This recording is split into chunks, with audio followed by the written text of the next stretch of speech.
Smartphone dari Apple ini pertama kali diperkenalkan itu sekitar tahun 2019. Tepatnya itu 19 September 2019. Itu artinya pada saat video ini diupload tahun 2023, iPhone 11 ini berumur sudah 4 tahun. Yang menurut saya, handphone itu sudah nggak layak dibeli. Apalagi kalau misalnya kalian kayak saya, belinya di toko orange yang apes-apes, dapat produk yang nggak terlalu bagus. Karena saya belinya second dan nggak kejamin juga email dan lain-lainnya. Memang opsi untuk membeli iPhone 11 ini ada dua, yaitu membeli baru di iBox atau Digimap dengan harga Rp7.249.000 untuk varian 64GB atau Rp8.999.000 untuk varian 128GB. Itu baru, garansi akan berjalan 1 tahun. Atau kalian seperti saya, uji nyali nyari toko yang banyak pembelinya dan banyak reviewnya di toko orange dengan harga Rp5.999.000 untuk varian 128GB dengan kondisi kata sellernya second tapi original. Dan ya, saya beli handphone ini seperti itu. Dan ternyata unboxingnya juga gini aja, dibungkus plastik gini aja. Pertanyaannya adalah, benarkah ini produk original? Well, cara pertama yang saya lakukan adalah dengan masuk ke website Apple untuk cek waranti. Saya masukkan aja serial numbernya dan voila, ternyata muncul. Karena iPhone 11 saya ini muncul, itu artinya ini iPhone resmi. Cuma statusnya bisa kalian lihat, coveragenya expired. Kalau misal handphone kita ini adalah iPhone HDC atau rakitan assembly orang manual gitu, jelas tidak akan muncul informasi tentang handphone ini di website Apple. Jadi aman. Kemudian cara kedua yang saya coba yaitu dengan cara menginstal sebuah software pada laptop saya. Software tersebut bernama TreeU Tools. Dan nantinya software ini akan mampu memberi informasi tentang kondisi iPhone kita sedetil-detilnya. Dan begitu dicolok, beginilah tampilan informasinya. Dan benar, iPhone 11. Tertulis demikian, device color front black and rear white, bener juga. Kemudian hard disk capacity-nya 128GB, bener, sesuai. Sales model, nah ini muncul informasi nggak biasa. Keterangannya adalah Apple Replace Device atau produk pengganti saya artikannya.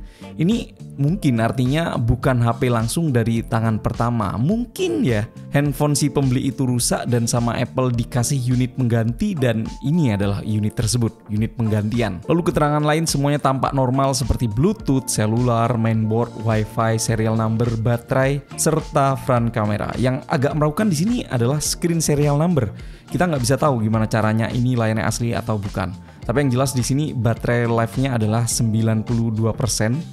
Dan bisa jadi ini baterai original dari pada saat pertama kali mendapatkan produk replace.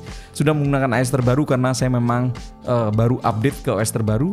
Kemudian charging time-nya 468 kali, jailbroken no, tidak di jailbreak. Kemudian production date ini adalah tanggal produksinya 5 September 2021. Dan ya, dari sini saya merasa yakin bahwa produk saya bener sih ini. Kebetulan bener. Dan kalau misalnya saya cek di websitenya juga si seller akan menjamin bahwa IMEI akan tembus paling tidak 1 tahun. Kalau lebih gimana? Yang menarik adalah pembeli dari iPhone 11 ini cukup banyak ternyata. Antusiasmenya itu cukup tinggi. Terbukti kalau misalnya saya cek di e-commerce itu kelihatan banget kalau handphone ini banyak banget pembelinya.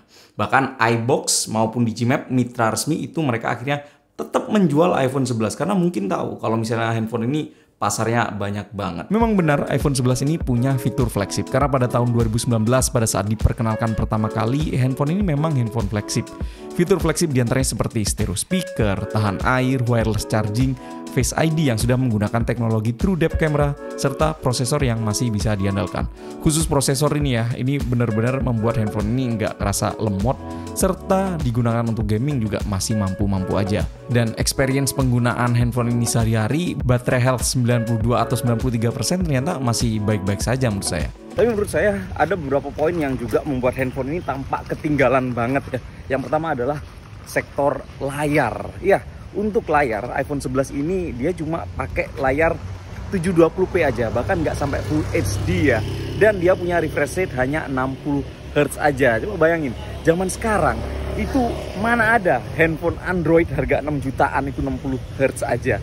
Bahkan kalau misalnya kita cek ya, Android zaman sekarang di harga 2 juta, 3 jutaan itu sudah paling nggak itu punya layar yang minimal 90 Hz lah. Bahkan sudah ada yang 120 Hz ya.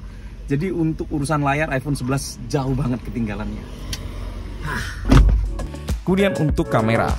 rekaman video maupun pengambilan foto di kondisi malam hari, iPhone 11 menurut saya kesulitan banget untuk menandingin handphone Android di harga 6 jutaan. Kalian lihat sendiri aja contohnya kalau misal saya bandingkan dengan handphone Android lain, sektor perekaman video dan pengambilan foto low light menurut saya ini krusial karena di harga 6 jutaan ke atas, menurut saya sudah sewajarnya kita mendapatkan sebuah kamera smartphone yang bisa diandalkan dalam kondisi apapun.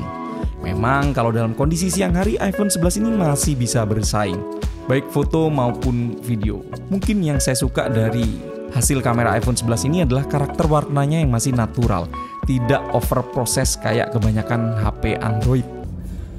Alasan saya tidak merekomendasikan iPhone 11 ini lebih ke alasan bahwa handphone ini umurnya itu sudah 4 tahun. Jadi maksimal ya, atau normalnya dia akan mendapatkan update software 2 tahun lagi.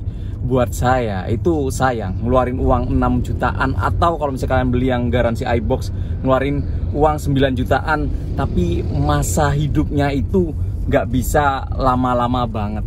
Mending kalian beli aja handphone Android sekalian 9 jutaan, itu wah sudah pasti dapat handphone yang bagus-bagus. Kalau misalnya kalian beli handphone Samsung misal, atau turunin budget sedikit jadi Samsung A54, itu Samsung menjamin bahwa akan mendapatkan update software selama 4 tahun.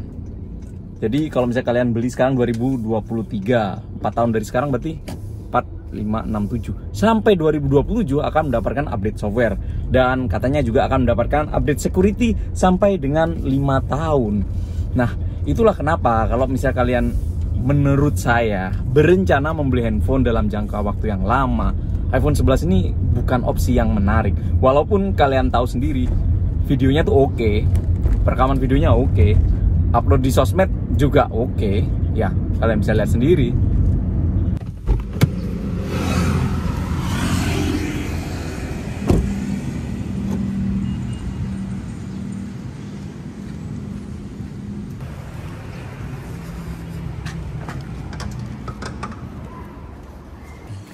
Ya, kasih Mas ya. Mari. Ya, serta alasan kedua kenapa saya tidak merekomendasikan iPhone 11 ini mungkin lebih ke orang-orang yang mengglorify bahwa iPhone 11 itu HP idaman untuk kalian-kalian yang terlihat ingin keren di tongkrongannya. Jujur menurut saya tuh enggak lah. Sudah. Hal itu udah basi banget udah. Jadi kalau misalnya kalian mau kelihatan keren di tongkrongan, menurut saya tetap lebih baik berkarya dibandingkan harus pamer iPhone atau butuh beli iPhone buat selfie di kamar mandi. Come on man, udah nggak zamannya kayak gitu. Malah jujur ya, maaf ya, itu kelihatan norak menurut saya. Ya, kalau kalian pengen terlihat keren di tongkrongan, menurut saya, kalau memang bener-bener pengen terlihat keren, ya jangan nanggung beli iPhone yang iPhone paling baru, minimal iPhone 13 lah. Karena menurut saya iPhone 14 dan 13 secara desain nggak kelihatan banget perbedaannya, karena kamera bawahnya kan kelihatan diagonal gitu. Dan ya itu menurut saya kalau misalnya kalian ingin kelihatan keren, ya itu lebih bagus lagi iPhone 14 Pro Max. Dari semua penjelasan saya tadi, harusnya teman-teman sudah bisa paham kelebihan dari handphone ini dan kekurangannya apa aja.